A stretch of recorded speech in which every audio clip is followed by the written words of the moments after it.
وہ کسی اس شاعر نے لمحات کیا میں لے خوب جائے. کہا ہاں. کہ مت پوچھ کیسے کوئی شاہ مشرقین بنا، واہ واہ واہ، سبحان اللہ. مت پوچھ کیسے کوئی شاہ مشرقین بنا، بشر کا ناز نبوت کا نور عین بنا. عین بنا. سبحان اللہ. مت پوچھ کیسے کوئی شاہ بشر کا مشرقین ناز، بنا، ہاں، بے بشر شک. کا ناز نبوت کا نور عین بنا. سبحان اللہ. علی کا خون، بے علی شک. کا علی کا خون خون. لعاب رسول اور شیر بطول. شیر بطول. واہ. علی کا خون سبحان اللہ. لعاب رسول اور شیر شیر بطول. بطول. سبحان ملے جب یہ عناصر تو پھر حسین بنا. سبحان اللہ. تو حسین کیسے ایک ایسے شخص کی بیعت کر سکتا ہے کہ جس میں کچھ بھی نہیں، اور حسین وہ ہے کہ جس میں سب کچھ ہے. سبحان اللہ. حسین وہ ہے کہ جسے اللہ نے وہ مقام، وہ مرتبہ، وہ عزتیں عطا فرمائی کہ امام حضور نبی کریم صلی اللہ تعالی علیہ وآلہ وسلم نے اپنا مشن امام حسین کو عطا فرمایا. اور سبحان اللہ. ابھی نہیں عطا فرمایا، بچپن سے ہی امام حسین کے پیدا ہوتے ہی آپ کو مشن عطا فرما دیا گیا، اور جو ہے وہ مشن دے دیا گیا کہ آپ نے جو ہے وہ دین اسلام کی باغ دوڑ سنبھالنی ہے اور دین اسلام کو زندہ کرنا ہے. اور حسین ہی وہ ہیں کہ جنہوں نے یزیدیت کا ڈٹ کر مقابلہ کیا، ہر طرح کے فتنے کا مقابلہ کیا. اور یہاں پر پھر ہم دوبارہ اسی بات پر آتے ہیں کہ آج بھی ہم جس دور میں جی رہے ہیں، جس طرح سے میں پہلے بات کر رہا تھا کہ ہمارا کردار، ہمارا لمحہ، ہماری ہر چیز حسینیت ہونی چاہیے. تو آج بھی اگر ہم کسی لمحے میں کبھی ایسا کوئی معاملہ آ جائے کہ جہاں ہمارے سامنے جو ہے باطل کھڑا ہو، اور جو ہے اس باطل کو قبول کرنے کے لیے ہمیں بڑی بڑی آفرز ہوں، بڑے بڑے معاملات ہوں، تو ہمیں اس تمام باطل کو ٹکرا کر حسینیت کے ساتھ کھڑا ہونا چاہیے.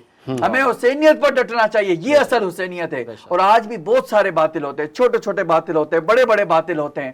تو حسین، امام حسین رضی اللہ تعالیٰ عنہ کا مشن ہی یہ تھا کہ لوگوں کو آپ نے یہ پیغام دے دیا کہ ہر لمحے جس طرح کے امام حسین کا گویا کہ پیغام ہے کہ جس طرح سے میں اس وقت دنیا کی تمام تر دولتوں کو ٹھکرا کر اپنے نانا کے دین کی پاسداری اور بلندی کے لیے جو ہے وہ دین کے کلمہ حق کو بلند کرنے کے لیے اس پر ڈٹا ہوا ہوں، تو اسی طرح قیامت تک تمہارا بھی یہی کام ہے کہ تمہارے سامنے جب بھی کوئی یزیدیت آ جائے، جب بھی تمہارے سامنے کوئی باطل چیز آ جائے، تو باطل کو قبول کرنے کے بجائے اپنا سر کٹوا لینا گوارا سمجھنا، لیکن باطل کو کبھی بھی قبول نہ کرنا. سبحان اللہ. اور حسین عالی مقام کی جو شخصیت ہے، غالباً امت کو اس پر نہ کوئی اختلاف ہے، امت اس پر یکجاں ہے.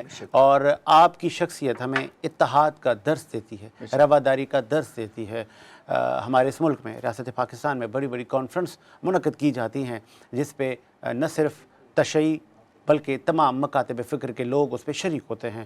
اور واقعہ کربلا کو پھر جب ہم اسٹڈی کرتے ہیں تو اس میں بھی نان مسلم کچھ عیسائی لوگ بھی تھے جو کہ غالباً امام حسین کے قافلے میں شریک ہوئے اور انہوں نے بھی جام شہادت نوش کیا. تو آج بھی ہم دیکھتے ہیں کہ امام حسین علی مقام کی جو شخصیت ہے وہ کسی ہندو، کسی سکھ یا کسی نان مسلم کو بھی نہیں روکتی. سب آ کے کہتے ہیں کہ حسین سب کا ہے، حسین ہمارا ہے. تو چونکہ یہ سلسلہ ہمارا محرم کے اس پورے تسلسل کے ساتھ چلتا رہے گا 4-5 دن، اور ہم آپ کی فضیلت پر اور آپ کی قربانی پر روشنی ڈال رہے ہیں. بریک سے پہلے میں چاہوں گا کہ فائزی صاحب سے میں چاہوں کہ اس پہ مجھے ڈیٹیل میں مجھے آنسر دیں کہ امام حسین علی مقام کو خطوط بھیجے گئے تھے، خط و کتابت ہوئی، اور پھر آپ کو بلوایا گیا. پھر جب بلوایا گیا تو مسلم بن عقیل گئے، پھر مسلم بن عقیل کو بھی شہید کر دیا گیا. تو یہ سارا پورا مطلب پلان تھا، اور اصل مقصد تھا امام حسین کو راستے سے ہٹانا، آپ کو شہید کر دینا. اور یہ جب پلان کیا جا رہا تھا، یہ لمحہ بڑا دردناک ہے. تو امام حسین کے ساتھ بڑے چند لوگ تھے ان کے ساتھی جو ان کے جانثار تھے. باقی امت کے لوگ کہاں چلے گئے تھے مولانا؟ بسم اللہ الرحمن الرحیم. دیکھیں یہ بہت امپورٹنٹ چیز آپ نے بتائی ہے کہ کوفے کے حوالے سے جو خطوط 60-70 ہزار 60 ہزار غالباً مختلف روایات ہیں، 60 ہزار بھی ان کو اگر مان لیں ہم یا اس سے کم مان لیں تو خطوط تو بہت سارے آئے اور بہت اچھے الفاظ اور عبارتوں میں امام حسین کو مدعو کیا گیا. لیکن ظاہر ہے وہ فرزند رسول ہیں اور وہ جانتے ہیں حالات کو، وہ اس چیز کو سمجھتے ہیں کہ کیونکہ وہ ولی خدا ہے اور آگے کیا ہونے والا ہے، پیچھے کیا ہو چکا ہے، یہاں راستے میں کیا ہوگا، یہ خوب امام حسین جانتے ہیں. اور ایک ایک خط کو پڑھ کے امام حسین علیہ الصلوۃ والسلام نے اپنی پاس رکھ کے محفوظ رکھے تھے. اور امام حسین علیہ الصلوۃ والسلام نے اپنے سفیر کو اپنے کزن حضرت مسلم بن عقیل کو جب کوفے میں بھیجتے ہیں اور حالات سازگار دیکھنے کے لیے، تو سب سے پہلے دیکھیں ان کا تعلق جو ہوتا ہے وہ خدا کی ذات سے ہوتا ہے، یعنی انہوں نے کبھی بھی خدا کو نہیں بھولا ہے۔ تو جا کے مسلم بن عقیل مسجد کے اندر نماز جماعت پڑھاتا ہے، اور نماز جب اپنی ابتدا میں پڑھاتے ہیں تو سارے خوف اور ڈر کی وجہ سے جو ہیں وہ بھاگ جاتے ہیں، نکل جاتے ہیں اور مسلم کو تنہا چھوڑ دیتے ہیں۔ تو یہاں ایک مین پوائنٹ یہ ہے کہ دیکھیں جب بھی کسی کے اوپر ظلم کیا جاتا ہے تو جو ڈرنے والے لوگ ہوتے ہیں، جو بزدل ہوتے ہیں نا، وہ اس ظلم کو دیکھ کر بھاگ جاتے ہیں۔ جو مضبوط ترین ہوتے ہیں، جنہوں نے اپنے آپ کو خدا کے حوالے کیا ہے نا، تو ان کے اوپر کتنے بھی ظلم کے پہاڑ ڈھائے جائیں وہ اپنے موقف سے نہیں ہٹتے۔ تو یہ تھا کہ امام حسین علیہ السلام مسلم کو بھیجا، اور مسلم بن عقیل کو بے دردی سے شہید کیا گیا۔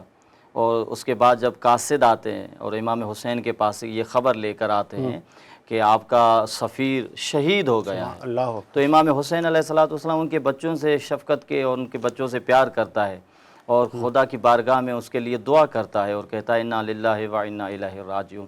تو یہاں ہمیں پتہ ہے کیا سبق ملتا ہے؟ خطوط کتنے بھی ہی کیوں نہ ہو، سبحان اللہ، لیکن جو بزدل لوگ ہوتے ہیں، جو ڈرنے والے لوگ ہوتے ہیں، وہ تو ڈر جاتے ہیں، لیکن امام حسین علیہ السلام بزدل نہیں ہیں۔ امام حسین علیہ السلام بہادر ہیں۔ امام حسین علیہ السلام کی جو منزل تھی وہ منزل کربلا تھی، اور امام حسین علیہ السلام کا مقصد جو تھا وہ دین خدا تھا۔ یعنی امام حسین نے کہا کہ میں اپنی جان دے سکتا ہوں لیکن کبھی بھی اپنے موقف سے نہیں ہٹوں گا۔ تو امام کا موقف کیا تھا؟ امام حسین کا موقف دین اسلام تھا، اور امام نے کہا کہ جو مجھے ساتھ دینے کے لیے چلے وہ چلے، لیکن یہاں جان کی بازی ہے، یعنی جان دینی پڑے گی، کیا بات ہے، موت کی بازی ہے، اس سے کم میں بات نہیں ہوگی۔ ہاں اس کے یہاں کم پہ میں بات جان نہیں۔ تو آپ کی جانی ہے۔ تو عزیزان محترم یہاں دیکھیں ساجد بھائی، دیکھیں یہاں بہت ہی ہے کہ جان دینے والے بہت ہی قلیل نکلے، کھانے والے بہت کثیر تھے، ہاں، جو مال غنیمت جان لوٹنے نثار والے بہت، ان کی تعداد کم تھی۔ ہاں کم تھی۔ تو یہاں جو ہیں امام حسین پہ جان جنہوں نے دی تھی، ان کے لیے امام حسین نے جنت کی بشارت دی تھی۔ یہاں روایت میں ملتا ہے کہ حبیب ہیں جو بچپن کا ساتھی دوست تھے امام حسین کا، وہ آ کے کربلا کے میدان میں اپنی جان کا نذرانہ دیتے ہیں امام حسین کے اوپر۔ وہ جب زخمی ہوتے ہیں اور امام حسین اس کا منہ مبارک اپنے زانوں پہ رکھتا ہے، تو جناب حبیب کہتا ہے کہ مولا میرا ایک سوال ہے، سوال یہ ہے کہ مجھے یہ بتائیں کہ آپ مجھ سے راضی ہیں؟ تو امام حسین نے کہا کہ یہ حبیب آپ کیا بات کرتے ہیں، حسین آپ سے راضی نہیں ہے؟ میں بالکل راضی ہوں۔ تو خدا گواہ ہے کہ روایت کہتی ہے کہ اس کے بدن میں اتنی قوت آ گئی اور وہ اٹھ کھڑ کے یزید کے قافلے کے سامنے آ کر کہتا ہے کہ میں تمہیں بتانا چاہتا ہوں جس سے حسین راضی ہے اس سے خدا راضی ہے۔ امام حسین عالی مقام کی جو شخصیت ہے وہ ہمیں اتحاد کا درس دیتی ہے، ہمیں رواداری کا درس دیتی ہے۔ تو یہ سلسلہ ہمارا جاری رہے گا محرم الحرام میں۔ یہ اسپیشل پروگرام ہم نے پلان ہی آپ کی جو قربانی ہے، آپ کا جو سفر بڑا طویل رہا، میں اس سفر پہ بھی روشنی ڈالوں گا، ٹائم بہت کم رہ گیا ہے۔ میں مولانا آفتاب صاحب، امام حسین کو بہت پہلے خط مل جاتے ہیں، پھر آپ غالباً اپنا ایک قافلہ لے کے نکل پڑتے ہیں، پھر وہ 2-3 ماہ کا راستہ ہے، وہ طویل سفر کر کے جب وہ پہنچتے ہیں تو وہاں موت پہلے ہی انتظار کر رہی ہے، وہاں دکھ تکالیف پہلے ہی آپ کا ویٹ کر رہی ہیں۔ اس پہ میں چاہوں گا روشنی ڈالیں ذرا۔ جب سیدنا امام حسین رضی اللہ تعالیٰ عنہ مدینے سے روانہ ہوتے ہیں تو آپ کا مدینے سے روانہ ہونا یہ بھی بڑا ایک کٹھن سفر ہے، اور آپ روضہ رسول پر حاضر ہوتے ہیں اور حاضر ہو کر عرض کرتے ہیں کہ یا رسول اللہ میرے نانا جان، میں نہیں چاہتا کہ میں یہ شہر چھوڑ کر جاؤں۔ اللہ، اس شہر سے، اس شہر کی مٹی سے، اس شہر کی ہواؤں سے حضرت امام حسین کی ایک خاص انسیت اور محبت ہے، لیکن فرمایا کہ اے نانا جان، آپ کے مشن کے لیے اور آپ کے دین کی سربلندی کے لیے مجھے جانا پڑ رہا ہے۔ تو آپ اپنے تمام کنبے کو، پورے قافلے کو، پورے گھر والوں کو لے کر گئے۔ اب یہاں جو پورے گھر والوں کو، پورے خاندان کو لے کر جانا، یہ اس بات کی نشاندہی ہے کہ حضرت امام حسین واپس آنے کے لیے نہیں گئے۔ اللہ، اگر واپس آنے کے لیے جاتے تو اکیلے جاتے، سبحان اللہ، تلوار لے کر جاتے اور اکیلے جاتے، لیکن پورے خاندان کو لے کر جانے کا مقصد یہ تھا کہ امام حسین کو پتا تھا کہ اب واپس نہیں آنا ہے۔ یہ جو رستہ ہے یہ رستہ شہادت کا رستہ ہے. یہ جو اس رستے کی جو منزل ہے وہ منزل جو ہے وہ جنت ہے, اور اس کا جو مقام ہے وہ اللہ کے نزدیک اعلیٰ مقام, جس کو اللہ نے فرمایا کہ سید شباب اہل الجنہ, یعنی جنت کی نوجوانوں کی جو سرداری ملنی ہے وہ سرداری اب ملنے والی ہے. اور امام حسین جب وہاں پہنچتے ہیں اور آپ کسی سے پوچھتے ہیں کہ یہ کون سی جگہ ہے تو بتایا جاتا ہے کہ یہ میدان کرب اور بلا ہے, یعنی یہ غموں اور دکھوں کا میدان ہے. یہ وہ میدان ہے کہ جہاں سیدنا امام حسین رضی اللہ تعالیٰ عنہ کی شہادت ہونی ہے. یہ وہ میدان ہے کہ جہاں حضرت امام حسین رضی اللہ تعالیٰ عنہ نے دین کی سربلندی کے لیے, اپنے نانا جان کے دین کو بچانے کے لیے جو ہے وہ دشمنوں کا مقابلہ کرنا ہے, اور اس کے لیے جو ہے آزمائشیں تکلیفیں سہنی ہیں, اور پھر جو ہے لڑ کر اور آخری لمحے تک, خون کے آخری قطرے تک اپنے نانا جان کی دین کے لیے وفا کرنی ہے, اور پھر جو ہے سر اپنا سجدے میں رکھ کر یہ بتانا ہے کہ حسین جو ہے جب جو ہے وہ پیدا ہوا تھا تو اس کا سر سجدے میں تھا, جب آج اس ظاہری دنیا سے جا رہا ہے تو سر سجدے میں ہے. اور پھر جو ہے وہ شہید ہو جانے کے بعد بھی آپ کے لبوں سے جو ہے وہ تلاوت قرآن کی آوازیں آنا, یعنی سر دھڑ اور سر جدا ہو چکے ہیں, اور جدا ہو جانے کے بعد بھی جو ہے وہ آپ کے لبوں سے قرآن کی تلاوت کا جاری ہونا, یہ اس بات کی علامت ہے کہ تمہارا سر کٹ بھی جائے پھر بھی قرآن اور قرآن کی تعلیمات کو مضبوطی سے تھامے رکھنا. یہ امت مسلمہ کے لیے درس ہے کہ ہمیشہ قرآن اور قرآن کی تعلیمات کو مضبوطی سے تھامے رکھیں تاکہ جو ہے وہ ہدایت کا رستہ. بے شک. اور پھر جس طرح مولانا آفتاب صاحب نے کہا کہ یہ وہ سرزمین کربلا ہے جہاں پہ دکھ ہیں, تکالیف ہیں, اور غالباً امام حسین عالی مقام نے وہ زمین بنی اسد سے خریدی. ایسا ہی ہے, میں اس پہ مزید کیا ہوا کیونکہ اہل علم ہمارے ساتھ بیٹھے ہیں, بلال صاحب ایسا ہی ہے, وہ پھر امام نے وہ زمین خریدی اپنی شہادت کے لیے. جی. بسم اللہ الرحمن الرحیم. دیکھیں امام حسین جب کربلا کی طرف چل پڑے اور وہاں پہنچے تو اس زمین, ظاہر تاریخ کے اندر اس زمین سے مولا علی گزر اور بہت سارے انبیاء کا گزر ہوا ہے, اور جن انبیاء اور کا گزر ہوا تھا وہ غم اور غصے میں انہوں نے گریا و جاری کیا. خود امیر المومنین جب کراس کیا تو امام علی علیہ الصلوۃ والسلام اس مقام پہ رک کر امام حسین مولا علی رونے لگے, اور صحابیوں نے پوچھا کہ یا علی آپ کیوں روتے ہیں, کیوں غم کرتے ہیں؟ تو امام علی پوچھتے ہیں کہ یہ وہ زمین ہے جس پہ میرا فرزند حسین اور 3 دن کا بھوکھا اور پیاسا شہید کیا جائے گا. صحیح. بہرحال امام حسین وہاں جب پہنچتے ہیں اور پہنچنے کے بعد جب جو ہیں پوچھتے ہیں ان بزرگوں سے کہ اس زمین کا نام کیا ہے, تو کوئی کہتا ہے کہ یہ زمین ماریہ ہے, کوئی کہتا ہے نینوا ہے. اللہ نے فرمایا کہ ماریہ بھی مجھے نہیں چاہیے, مجھے نینوا بھی نہیں چاہیے. مجھے اور کسی اور بزرگ سے پوچھا جو بھی ان کی عمر برگزیدہ اور بزرگ تھے, تو انہوں نے کہا کہ آپ بتائیں اس زمین کا نام کیا ہے. تو اس بزرگ نے کہا کہ اس زمین سے آپ کیا کریں گے, یہ بہت مشکل ترین زمین ہے. اس نے کہا, مولا نے کہا کہ یہی مشکل ترین مجھے زمین چاہیے. تو اس نے کہا کہ یہ زمین کربلا ہے. اور اس کے بعد حضرت عباس کو کہا کہ اب یہ میری منزل ہے اور ہم اپنی منزل پہ پہنچ گئے ہیں. تو امام حسین نے قبیلے بنی اسد سے کہا کہ یہ زمین تم خریدو اور میں تمہیں درہم کچھ دیتا ہوں. 60 درہم غالباً امام حسین نے دیے ہیں جو تاریخ میں بنی اسد سے وہ زمین خریدی. بس آج تک کے لیے اتنا ہی مولانا. میں پھر کل ہم یہی سے گفتگو کا آغاز کریں گے مسلک حسین اور پاکستان میں. آج کے لیے اتنا ہی. مجھے ساجد حسین کو اجازت دیجیے. اللہ حافظ.